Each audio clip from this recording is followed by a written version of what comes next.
मेरे अगर दिन ब दिन कपड़े छोटे होते जा रहे हैं तो तुम लोगों की सोच की वजह से। तुम लोगों ने मुझे ऐसा बना दिया।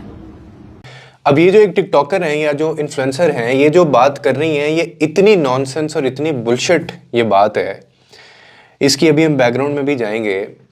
कहते हैं कि इंसान ने अपनी गलतियां या अपनी हरकतें जो गलत उसकी होती हैं, अपना जो कैरेक्टर होता है ना, वो अगर आपने जस्टिफाई करना है ना, तो उसका सबसे बेहतरीन तरीका ये है कि आप उसका मलबा दूसरों के ऊपर डाल दें। यानी आप माने ही ना ये आपकी गलती है और आप कहें तुम्हारी वजह से ये सारी चीज़ें हुआ है, मैंने अगर ये किया है तो मैंने ये तुम्हारी वजह से किया है। इसको गैसलाइट करना भी कहते हैं और इसको मैनिपुलेशन भी कहते हैं और इसको बहुत गलत तरीके का किसी अनफेयर होके चलना भी इसको कहते हैं। अब आजकल शायद ये एक ट्रेंड बन गया है हमारी सोसाइटी के अंदर कि अपनी हर गलती का जो ब्लेम है वो आप सोसाइटी के ऊपर डाल दें। यानी अगर कोई इंसान अपनी, जैसे ये मोहतरमा कह रही थी, अगर कोई इंसान अपनी वैल्यूज से दूर हो रहा है, इस्लाम से वो दूर हो रहा है या अपने कल्चर से वो हट रहा है, तो उसका रीज़न क्या है? उसका रीज़न सोसाइटी है या उसका रीज़न लोग हैं या उसका रीज़न गवर्नमेंट है। इसको बना दिया जाता है। सीरियसली मैं कभी कभी ये सोचता हूँ, मतलब अगर आप छोटे कपड़े पहनो तो ये लोगों की गलती है, अगर आप अपने रिलीजन को फॉलो ना करो तो ये सिस्टम की प्रॉब्लम है, अगर आप ये हरकतें करें तो ये लोगों की वजह से कर रही हैं। This is what we call gaslighting, या अपनी रिस्पॉन्सिबिलिटी को छुपाना और दूसरों को गिल्ट फील करवाना कि तुम लोगों की वजह से, तुम्हारी छोटी सोच की वजह से मैं छोटे कपड़े पहन रहा हूँ। मतलब ये माइंडसेट इतना डेंजरस है ना, इतना खतरनाक है, because it normalize wrong actions and weakness. जो पर्सनल अकाउंटेबिलिटी आपकी ख़त्म हो जाती है। और जब तक इंसान अपने अमल का रिस्पॉन्सिबल वो खुद नहीं, वो खुद को समझता ना, तब तक ना सोसाइटी सुधरती है ना आपकी सोच ठीक होती है। और रियलिटी ये है कि इस्लाम ने हर इंसान को एक क्लियर बाउंड्री और एक क्लियर अंडरस्टैंडिंग दी है कि भाई जो तुम करोगे इसके रिस्पॉन्सिबल तुम हो। यानी हर शख्स अपने अमल का जिम्मेदार खुद है। और जब कोई ये कह देता है ना कि मैं ये करती हूँ बिकॉज सोसाइटी फोर्स्ड मी, आप लोगों की छोटी सोच की वजह से, तो असल में ना वो अपने कॉन्शियस को इग्नोर कर रहा होता है। यानी आपके अंदर सेंस, अकल, लॉजिक, वैल्यूज़ है ही नहीं। और सच ये है कि हमें लोग नहीं बदलते, हम खुद अपने डिसीजन से खुद हम बदलते हैं। और ये माइंडसेट जो डेवलप हम कर रहे हैं ना एक दूसरे के साथ, ये इतने बड़े स्केल पे तबाही लेके आएगा, आपको अंदाज़ा नहीं होगा। यानी दीन और वैल्यूज़ से दूर हो जाना या छोटे कपड़े पहनना, कल्चर से दूर हो जाना, ये सोसाइटी की गलती है। और एक्सक्यूज़ क्या बनाया जा रहा है कि गवर्नमेंट की वजह से। भाई तुम पे कौन से केस हुए हुए हैं कि तुम्हें गवर्नमेंट ने कहा था कि तुम जाके वहाँ पे छोटे कपड़े पहनना शुरू कर दो? मतलब इतनी घटिया मार्केटिंग या इतनी घटिया फेमस होने के टैक्टिक्स, और आप फिर कोड कर रहे हैं वो ऐसे लोगों को कि तुम लोगों ने रजब भट्ट के साथ क्या किया, मैं आज वो भी फैमिली से दूर है, मैं भी फैमिली से दूर हूँ, मैं अपने माँ बाप से दूर हूँ। तुम लोग ऐसे ही करते हो। तुम लोगों ने उसके साथ क्या किया, वो रजब के साथ, घर से भागा। ये तुम लोग नहीं, पूरी गवर्नमेंट, पूरा मुआशरा, तुम सारे मिले हुए अंदर से। जबकि सच ये है, मैंने आपको आगे भी ये रियलिटी बताई है कि ये जो इस तरह की टिकटॉकर्स होती हैं ना, जो लाइव बैठती हैं, तमाशे करती हैं, और लाइव के अंदर क्या क्या कुछ होता है मैं आपको बता नहीं सकता ऑन स्क्रीन। असल में ये अपनी फैमिलीज से दूर नहीं होती हैं, इनकी फैमिलीज इनको रखना पसंद ही नहीं करती। मतलब क्या ही एक माँ की या एक बाप की या एक फैमिली की मजबूरी होगी कि उसने अपनी बच्ची को घर से निकाल दिया और कहा है कि तुम घर मत आना, तुमने जो ये कुछ करना है ना, ये खुदा के लिए बाहर जाके करो, हमारा तुमसे कोई ताल्लुक नहीं है।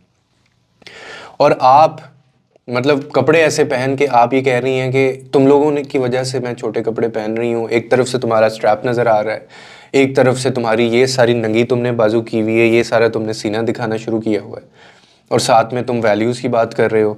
मतलब इमेजिन करें एक ऐसे बंदे की तरफ से वैल्यूज़ किसकी तरफ से आ रही हैं, या इनलाइटनमेंट किसकी तरफ से आ रही है, या वुमेन एम्पावरमेंट की किसकी तरफ से आ रही है, जिसको कपड़े पहनने का ढंग नहीं है। यानी आपको कुरान के बारे में एक बंदा, या आपको इस्लामिक पर्सपेक्टिव एक बंदा दे रहा है, या आपको वुमेन एम्पावरमेंट एक बंदी सुना रहा है, बता रहा है, मतलब वो उसके अपना, वो इस काबिल ही नहीं लग रहा कि उसको देखा जा सके। और ये क्यों पहनते हैं इस तरह के? क्योंकि हवस हो लोगों को, उनके मुंह में पानी आए, इनके पीछे लड़के पड़े, इनके पीछे लोग पड़े, इनको डीएम्स जाएं और इनको कोई ना कोई शुगर डैडी मिल जाए, और वो मिलने के बाद ये अपने खर्चे वहाँ से उठवाएं। This is what they want. और ये वुमेन एम्पावरमेंट आपको सिखाते हैं। मैंने आज एक वीडियो भी डाली डॉक्टर जो हैं वो आरफा सईदा ज़हरा के बारे में। असल वुमेन एम्पावरमेंट ये होती है, एक बंदा था वो इनका कंपैरिजन कर रहा था, वो कहता है कि वो क्योंकि डिजिटलाइजेशन हो गई है तो डॉक्टर जो आरफा थी वो क्योंकि थोड़ा सिविलाइजेशन के पहले की थी और वो पुरानी थी, हमारी यूथ ज़्यादा नई चीज़ों की समझती, तो वो अब की जो टिकटॉकर इन्फ्लुएंसर्स आ रही हैं तो वो थोड़ा डिजिटलाइज यानी डिजिटल वे में वो इन्फॉर्मेशन या वो विजन आगे फैला रही हैं। तो मैंने कहा भाई तुम तौहीन ना करो, मतलब इतनी नफीस और एक इल्म का समुंदर है वो थी वो बंदी, उनका तुम इन घटिया किस्म के 2% के ये जो टिकटॉकर हैं उनके साथ तुम कंपैरिजन कर रहे हो। आप लाइन में ही ना खड़ा करें उनको, यानी वो इस काबिल ही नहीं है कि इनके साथ उनका नाम लिया जा सके।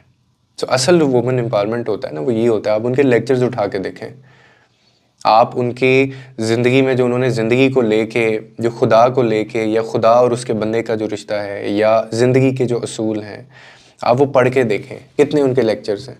ये कंट्रीब्यूशन है उनका सोसाइटी में, हज़ारों करोड़ों लोग उनके साए के नीचे से गुजरे हैं और उन्होंने हासिल की है एजुकेशन। तो मेरा तो सिर्फ एक सीधा सा एक मतलब मेरा फॉर्मूला है कि मैंने किस बंदे की बात सुननी है कि वो अपनी ज़िंदगी में वो क्या अचीवमेंट करके बैठा हुआ है, वो उसके अपने रिश्ते कैसे चल रहे हैं, उसके अपने मामला ज़िंदगी के कैसे चल रहे हैं, क्या वो जो बात कर रहा है वो उसकी अपनी ज़िंदगी में वो करेक्टर उसका है या नहीं है, या वो बंदा लोगों से कैसे मिलता है बात करता है, या अगर वो फाइनेंशियल एडवाइस आपको दे रहा है तो खुद फाइनेंशियल स्टेबिलिटी उसकी क्या है। यहाँ पे उल्टा है सारा कुछ।